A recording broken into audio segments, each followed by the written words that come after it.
everyone. I believe we are going to go ahead and get started. My name is Cassie White. I'm with ACEC of Virginia. Before Patrick gets started today, I'm going to go through a couple of housekeeping items. Everyone has been placed on mute, so if you have questions throughout today's webinar, please submit them using the chat window. Our presenter will answer your questions at the end or as they come in. Just as a test to ensure everyone has access to this chat window, can you all submit the number of viewers in the room with you today? If you're by yourself, just key in the number 1, but if you have numerous viewers watching with you, just key that number in now.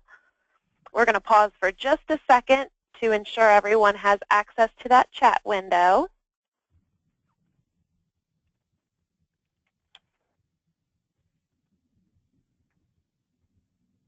All right, it looks like everyone does. So 2 quick reminders. First, we will be sending out a survey at the conclusion of today's webinar. So if you have topic suggestions or any kind of feedback for ACEC Virginia or our presenter, please feel free to pass those along in that survey. And lastly, we are not giving out any PDHs or CEUs for this webinar. So without any further ado, I'm going to turn it over to our presenter. Patrick, the floor is yours. All right. Thank you, Cassie.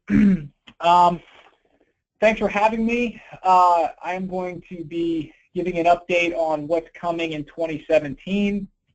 I have done this for the past couple of years, and for those who are on the line who I haven't had a chance to meet in person, my name is Patrick Cushing.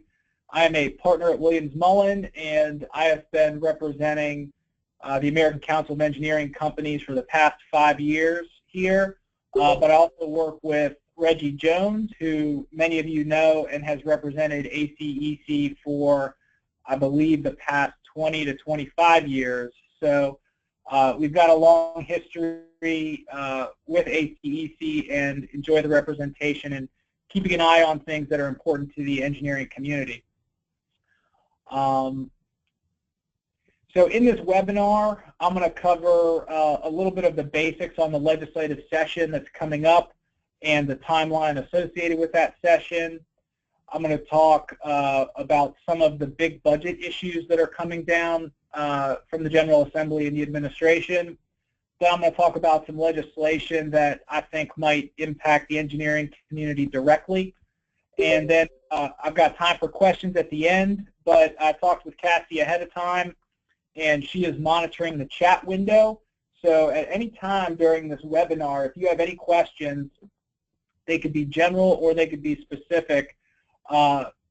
Please feel free to enter those in the chat window, and Cassie will interrupt me and read those out to everybody, and we can go off on a tangent for a little while. I've got some time baked in to do that. Okay, so let me set the framework for the legislative session. 2017 session is a short session. It begins on January 11th and ends on February 25th. Virginia alternates between long and short sessions. Last year we had a long session, which is 60 days. This year, short session, 45 days. We actually have, I think, the shortest or second shortest legislative session in our short sessions out of the 50 states. So it moves very fast, very quickly once things get going on January 11th.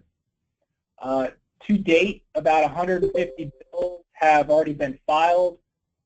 We expect to see another 2,000 to 2,500 bills. That sounds like a lot because it is, especially to try to deal with in a 45-day time window.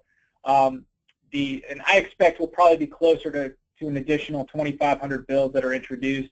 That includes things like resolutions and different types of commending resolutions that are just congratulating legislators congratulating their local high school for winning the state softball championship, things like that. But we do end up with at least about 1,000 bills that are of some significant substance, and then some of those are actually filed in duplicate, or there might be up to 20 or 30 bills filed on the same issue. I think a couple years ago we probably had 30 or 40 bills filed just on some ethics reforms, and so a lot of times those bills will get consolidated down into one bill. And let me go over some major issues that I expect to see in this year's session. I mentioned ethics, which really started probably 2 years ago after Governor Bob McDonnell's trial, with the General Assembly looking to revise the ethics rules in Virginia. And we expect to see another bill this year. For the past 2 sessions, we have seen some pretty significant changes in our ethics bills, in our ethics laws, primarily getting at what is a gift and who can give gifts and how do you report gifts to legislators. And the rules seem to change every year. It's something that the lobbying community keeps track of, make sure that we and our clients stay in compliance with the laws. It's sometimes difficult to do when the law changes every year, but we keep track of those. This year we've already seen a lot of election and voter fraud issues that are introduced bills to try to get at various aspects of election and voter fraud. I think a lot of that is just kind of natural in a presidential election year where there's a lot of attention, and it seems to have been in the past 3 or 4 presidential cycles. The integrity of voting machines and what voting machines to use and how people vote and how votes are counted. So that's, I think, a natural thing to see in a presidential election year. A lot of legislation over the past couple of years related to the sharing economy and the new economy. I just use those terms very broadly. There's going to be a big fight over Tesla, which is looking to open a new dealership in Virginia.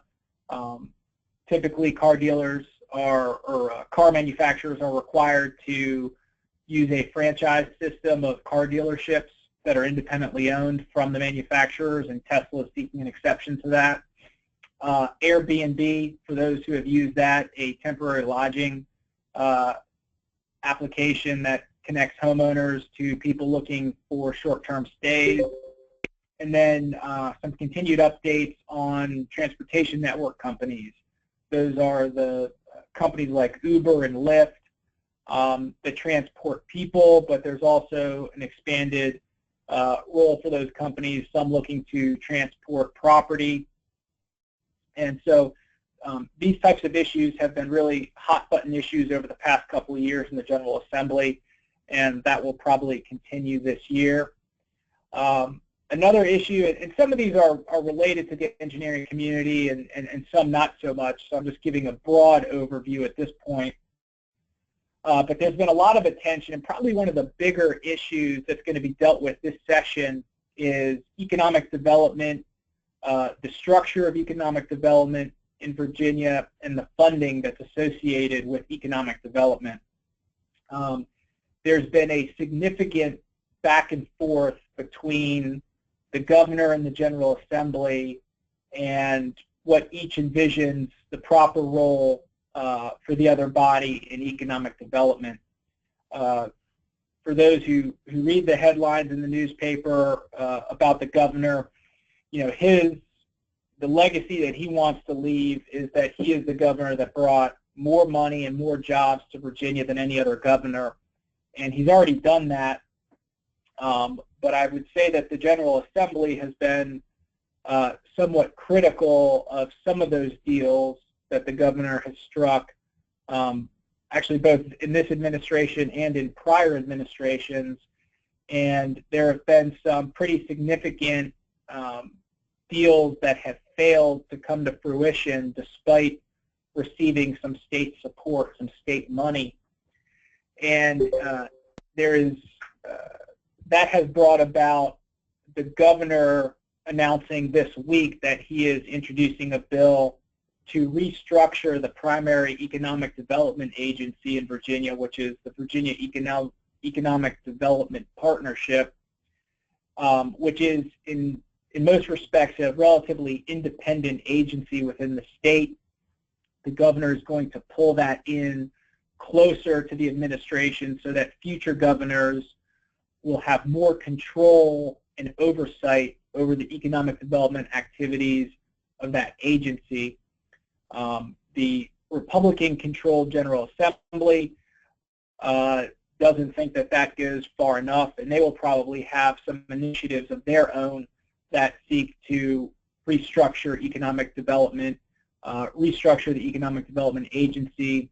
And in fact, last year, an indication of this is the General Assembly pulled out international economic development and set up a separate entity to assist with international economic development. So that will be a relatively big issue this coming session. Also, a lot of continued effort on education and workforce development reforms. This is something that I guess it may not directly impact the engineering community, but it's part of the future of the workforce development efforts in the state. And let me compare and contrast workforce development from a couple of years ago to where it is today. I would say during the McDonnell administration, and even just prior to that in the Kane administration, both the governor's office and the General Assembly were very focused on what they call grow by degrees. And it was the concept that producing more four-year degree graduates is the way to grow workforce and to grow the economy in Virginia from an education standpoint. And I think that there's been a shift in understanding of where the jobs are, where the industry demands are, and there is a renewed look at alternative workforce development issues that are outside of the four-year higher education system. And those initiatives involve the community colleges, look at vocational training, looking at certificate programs, and other credentialing. And the concept, and I think this stems from some of the research that the state has done, is that there will be a much larger demand and much larger need for these skills that are met by two-year degree and certificate programs. And so there's kind of this shift from, we're going to grow our economy and meet workforce demands by growing higher ed and the number of graduates to maybe four-year degree programs aren't right for everybody, and maybe we need to have this renewed focus on these certificate programs. Within the education, the K through 12 education space, I think we are continuing to see good interest from the governor and the General Assembly on the STEM aspects of K through 12 education. But broader than that, the General Assembly has led an initiative, and the governor is supportive of this, of looking at changing how particularly the high school experience looks to Virginia students, and looking at what are the skills that a 21st century high school graduate needs. And this floats very nicely in with workforce development and credentialing, and it's about finding alternative pathways for high school students so that when they enter high school, they are not told that the best place to go is a four-year degree institution. Let's look at the start of high school and finding those students that want to and would excel in other vocational type programs. And so we're seeing a kind of a restructuring of the K through 12 experience, but particularly looking at the high school experience. So there will be more legislation on that this year. The budget will be probably the big preeminent issue for members of the General Assembly and the governor. I'll talk in more detail about that, but Virginia is facing a budget shortfall that needs to be corrected, and that will dominate a lot of the discussion this coming session. And then finally, this is next year, 2017, all members of the House of Delegates are up for election. And so we will see, without a doubt, a number of what I'll call brochure bills, and that's just kind of our industry slang for bills that maybe members of the General Assembly would not otherwise introduce, but with an election coming up, they want to be able to advertise during their election that they supported one issue or the other, or introduced a bill that that even though it has no realistic chance of passing, they can still say that they fought for something that's important to people in their district or a particular constituency. But I mean, say these words of caution that came from a legislator that I was talking with last week in terms of what are the big issues that are going to be coming through this session and what is the appetite of the General Assembly to tackle really big issues. And this is almost a direct quote from a legislator, and that is, we are going to fix the budget, hear a few bills, and go home. So while I've highlighted a number of issues that I think are going to be very contentious, I do want to say that for a number of initiatives that get introduced, these 2,500 to 3,000 bills, it will be very easy for committees to hear a bill. If there's a lot of controversy around it, say, well, we don't have the time to deal with this in a short session. We think this is an important issue, but we're going to let this bill go by for the year, which is essentially killing the bill. So we tend to see a lot of that in the short session. There's really only a couple of weeks, roughly 4 weeks, to get a bill heard in the House of Introduction before crossover. So even though the session goes from January 11th to February 25th, we really only have until the beginning of February to get a bill out of the House or a bill out of the Senate. And if we can't get it out, or if a legislator can't get it out, then it dies. So a lot of activity with sometimes not very much outcome in a short session.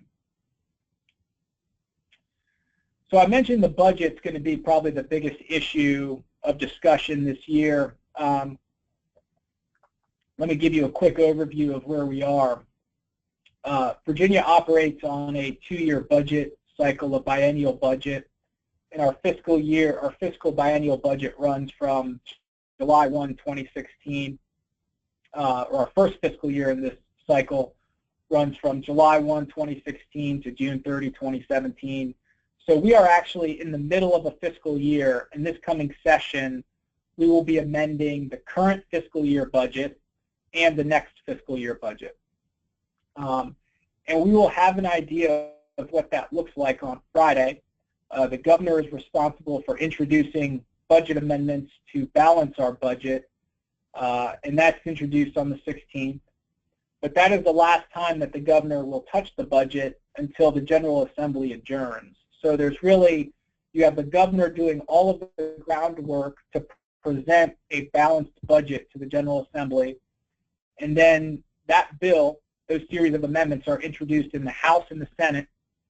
The House and the Senate independently develop their own budgets, and then they reconcile those by the end of session and hand it back off to the governor for his approval, usually with amendments and vetoes. So that covers the quick overview of the budget cycle. And let me tell you where we are on the content of that budget. Early in the summer, the governor announced that we are facing a $1.5 billion biennial shortfall, and that's divided almost equally between the 2 fiscal years. The current fiscal year shortfall is actually the easier one to solve, and the governor, in consultation with the General Assembly, has given a very basic overview of how he plans to balance the budget. And it's going to be a series of select agency cuts, a big withdrawal from our rainy day fund of a couple $100 million, eliminating state employee pay increases, and there are some other administrative actions that the governor can take to help balance the budget. The fiscal year 18 amendments will actually have to make some substantive cuts in education and healthcare, which are two of the largest budget drivers in Virginia. So, if in very quick summary, even though we have, I think it's close to $700 million $700 million to cut in this fiscal year, those cuts are relatively easy. Although if you're a state employee, it certainly wouldn't be easy in your eyes. The fiscal year 18 amendments are going to be much more difficult. The low-hanging fruit in the biennial budget will have already been cut. But there is some light at the end of the tunnel. Our revenue collections, the state's revenue collections for these two fiscal years is right around 1.7 to 2.1% in terms of revenue growth. For the current fiscal year, up until I think maybe 2 weeks ago, our actual revenue growth was closer to 5%. So we are well exceeding our revenue collections, which is good, but that only makes a small dent in the budget gap that we have for these two fiscal years. So let me move on to some legislation that I see coming that will directly impact the engineering community. I'm going to start talking about some procurement issues, which for those that keep track of what we do, procurement issues are usually our number one most important and dominant issue during the legislative session. Also some bills related to small and micro business designations. And then I want to talk very briefly about a bill that we know is coming that's related to stormwater management plans. Okay, so I'm going to cover some procurement issues. First, there are no bills introduced right now today that directly impact the engineering community. So what I will be sharing are bills that I think are coming or that I know are coming. The first is a bill that a lobbyist called me about a couple weeks ago, and the lobbyist represents a locality that has discussed the idea of introducing a bill to eliminate non-binding estimates and the use of non-binding estimates in competitive negotiation. And that's how the conversation started. And then he said, in return, what we would like to do is have the competitive negotiation process amended to allow simultaneous price negotiations with multiple offerors, which of course is a complete erosion of the qualifications-based selection process, something that we have sought to protect very strongly for the past several years. And we have made it very clear to that locality and the lobbyists that if the locality does introduce a bill that does what was described, the engineering profession through ACEC and, of course, our partner in crime, the American Institute for Architects, will be working to amend that bill to simply remove non-binding estimates and seek to strengthen the qualification-based selections even further. And so from what I understand, the locality is less inclined to introduce the bill, knowing that we would fight it and actually seek to gain ground on the process. And so we'll be keeping an eye out to make sure that that bill doesn't get introduced. And if it does, we will be working to not only defeat it, but actually turn it into the other direction. Another bill, this one does not, has been around for several years, does not impact us directly, but there is a group of contractors, a group of smaller contractors that have some concerns about public entities using construction management at risk and other alternative procurement mechanisms, and they feel that that system, construction management at risk, tends to benefit larger contractors, and so they've hired their own lobbyists to go out, and they have led a charge over the past couple of years to try to put limits on the use of CM at risk for large construction projects, well, actually, particularly for smaller construction projects. This is a debate that we have not been involved in. It is something that I think is fairly isolated to the contractor community, and I'm fairly certain there will be legislation again introduced. Again, this is something that's within the contracting community, and they are working on resolution, but I don't think that they have that at this point.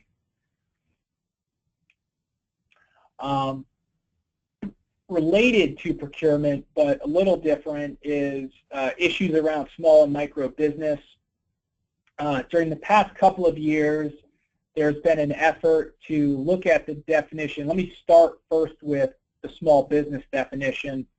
For those firms that are classified as a small business in Virginia, right now that means that you are under 250 employees or you are under $10 million in gross revenue. Now, of all the businesses in Virginia, the statistic that was used in the past couple of sessions is, under our current definition of small business, 97% of businesses in Virginia would be classified as small. And so there was an effort to tighten the definition of small, and that effort ended up in a bill last year that would change the Virginia law so that the definition of small would match the SBA definition for small, which is the federal definition. For engineering firms, I want to say that it's a gross revenue, an annual gross revenue maximum of, I think, somewhere between 10 and 14 million. I can't remember exactly where it was, but you would eliminate the 250 employee threshold, and that legislation actually made it almost through the House and ultimately failed. Now, so we are left with our existing definition of small. I have not heard of any efforts to revive that bill, although I would not be surprised if that bill was introduced again this year, although I don't think that anything has happened that would change the outcome of that legislation. Last year, when it almost made it through the House, it almost made it through with a Democrat patron in a very strongly Republican-held House of Delegates. So it actually made it quite far, but we will have an idea of how far that bill might make it depending on who would introduce that bill. So a lot of times when we look at these issues, just to give some insight into the process, when we look at bills like this, a lot of times we can have a better idea of its potential likelihood of passage based on who introduces the bill. Is it the Speaker of the House, or is it a freshman Democrat? That tells us a lot of what will happen to a bill in the General Assembly. Going back up to micro business, when Governor McAuliffe started his administration, one of the early executive orders he gave was one that set a goal of 42% of contracts within the state he wanted to go to small women and minority-owned businesses. That is a goal, but this governor has made it clear to his agencies that he wants to meet that goal. And so there's been a significant effort within agencies to direct contracts to small women and minority-owned businesses. In that same executive order, the governor created, by executive order, a new classification called a micro-business and created some preferential treatment for those micro-businesses in certain situations. That is by executive order. Well, what one locality has sought to do is codify, put into state law, a specific micro category for businesses that I think was on the order of under 10 employees. It was relatively small, and then the locality wanted to authorize itself through state law to create a preferential treatment for certain contracts for micro businesses. So in essence, what this locality wants to do is codify some of the elements of the executive order to allow for preferential treatment for micro businesses. It's legislation that ACEC didn't have a strong position on last year. It's something that I think the organization is inclined to oppose this year, but we do not have a formal position on it yet. But I wanted to highlight that as something that was brought to my attention as a potential bill for this year. Stormwater. Several weeks ago, we were contacted by the Virginia Association of Professional Soil Scientists they are looking at a bill that would grant professional soil scientists the authority to sign and seal stormwater management plans. Existing state law allows licensed professionals under the Appel-Sidla board to sign and seal stormwater management plans. And the way that it's done is it doesn't call out the specific professions, but rather it calls out the section of code that establishes the Appel-Sidla board. Well, that code reference has not changed in many years, but the number of licensed professionals under that board has increased over the past couple of, well, not recently, but I guess in the past 15 years, the number of licensed professionals has increased. So we are in a position where professional engineers, architects, landscape architects, land surveyors, all have the ability to sign and seal stormwater management plans. And the soil scientists are under a different regulatory board, so they were not included in the code citation. So this legislation is seeking to add soil scientists. We're in the process. We've had a preliminary call with a couple of engineers and engineering firms that do this type of work. And we have a further discussion of this bill actually this coming Thursday in what we call our Joint Legislative Committee. And that is a committee of engineering firms and architecture firms that we use, that Nancy Israel, your executive director, uses to help vet legislative issues before the General Assembly. This is not legislation that ACEC would ever support, but we are working to see if there is a compromise that we could at least remain neutral on. We are not sure yet about that. But to give the soil scientist side of the argument, while soil scientists are not qualified to do everything within a stormwater management plan, they believe they are certainly qualified to do a large number of things related to stormwater management plans, and certainly more qualified than some landscape architects or land surveyors. And so we are in a unique policy situation where there are soil scientists who are qualified to do this work, but lumping all soil scientists in may not be the right approach. We're just not sure yet. So that's something we hope to have a further resolution on by the end of the week. but that will be a bill that will likely see this session. Dam safety. There are no dam safety bills right now introduced in the General Assembly, but every session, I think, that I've been involved for the past 5 years has involved some form of dam safety.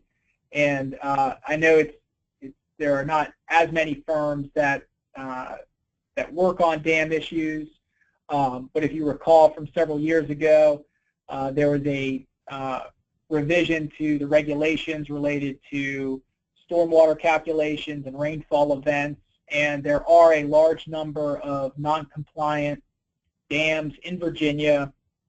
Every year we actually see maybe not a direct attack on those revised regulations, which are good for public health and safety, but there are a large number of communities that own dams that cannot afford or do not want to pay for the cost of upgrading and improving the safety of dams in these communities. And so it's an issue that becomes very charged, because usually these are relatively large communities and they work with their local legislator to seek funding in the budget to help repair dams or to help upgrade dams.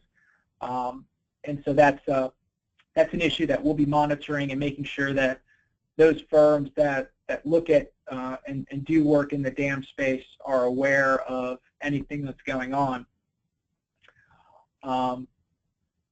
That is the summary of what I see coming this General Assembly, both from a general nature and also the things that I know are specifically coming impacting the engineering community. This is a quicker presentation than in past years, in part because the past several years have been so busy for ACEC in the legislative front. And I do want to, while I leave time for anybody to type in a question in the chat window, I do want to talk a little bit about something that is not necessarily legislative, but is a very positive step for ACEC as it relates to legislation. We have, when I say we, ACEC, AIA, have been working with a couple of the stakeholders that represent procurement entities in the state, whether those are individual localities, but also the Virginia Association of Government Purchasers, which represents the professionals that are involved in the procurement of professional services and other services in local and state government. And we've been working with them to try to provide some additional education on how to procure professional services in Virginia. And what we have found, and this is actually through the work of Nancy, and she's done a great job with this, but as firms respond to RFPs for engineering services, and many of you have come across provisions in state law or provisions in the RFP that are violations of state law, violations of QBS. And if you let Nancy know, Nancy will evaluate that. If she needs to, she calls me and we take a look at it together to determine whether the RFP is a violation of state law. And if so, Nancy crafts a letter to that public entity pointing out the provision of the RFP that's in violation of the state law. And I would say roughly 9 times out of 10, the procurement entity will correct what is really an oversight or a mistake in the procurement. And we have, based on the relationship that we've developed with some local governments and with the Virginia Association of Government Purchasers and their attorney and lobbyist, we have been successful at getting a number of RFPs amended. And it's been a very collaborative process. And what it really indicates is that there's, while the professionals involved in procurement at the local, particularly at the local level, are professionals, there is a turnover to the point where not everybody is at the same level. And so we worked this summer with the Virginia Association of Government Purchasers to put on a roundtable seminar at their annual conference focused in particular on insurance and indemnification provisions and best practices in procuring professional services. So we have been working within the procurement community, and so this is a little bit outside of the legislative world, but working within the procurement community to provide additional education to those public entities on how to procure professional services.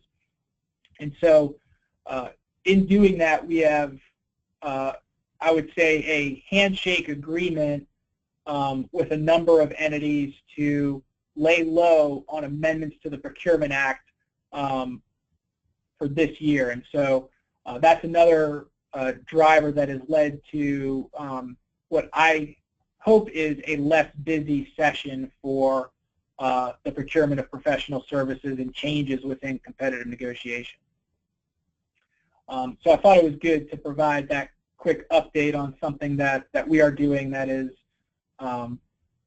impacting in a positive way our work in the procurement space, but is not necessarily legislative. So with that, that is the preview of the 2017 legislative session. Cassie, I'll ask you if there have been any questions in the chat window. Not yet. So if you do have any questions, please feel free to enter those now.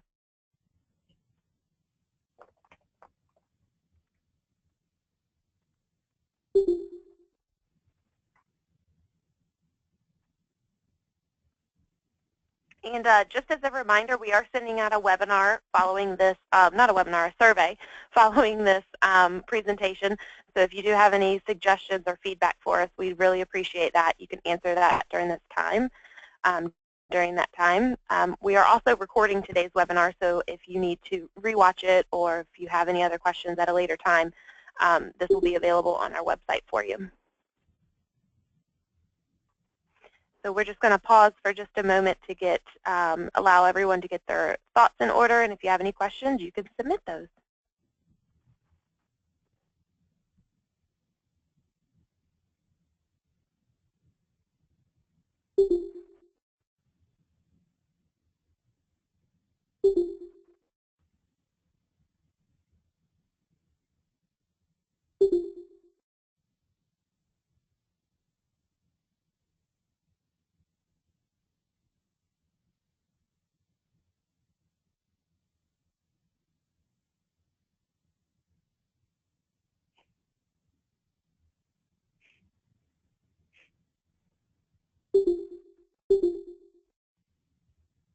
All right, Cassie, that sounds like silence to me. It does sound like silence. So Patrick's contact information is on the screen. You can also reach out to ACEC Virginia if you have any questions. Thank you all for joining us, and we hope to see you next time. All right, thank you, Cassie. Thanks, Patrick.